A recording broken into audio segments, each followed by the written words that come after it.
Short I.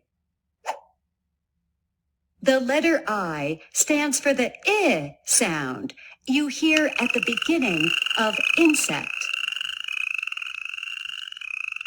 Two other words that have the I sound are ink and pin.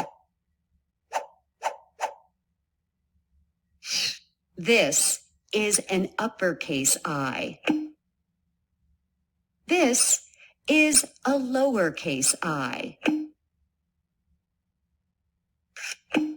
This is how to write the uppercase letter I. Straight down, go back to the top, straight across. Go to the bottom line, straight across. This is how to write the lowercase letter I. Straight down, dot above. It's your turn.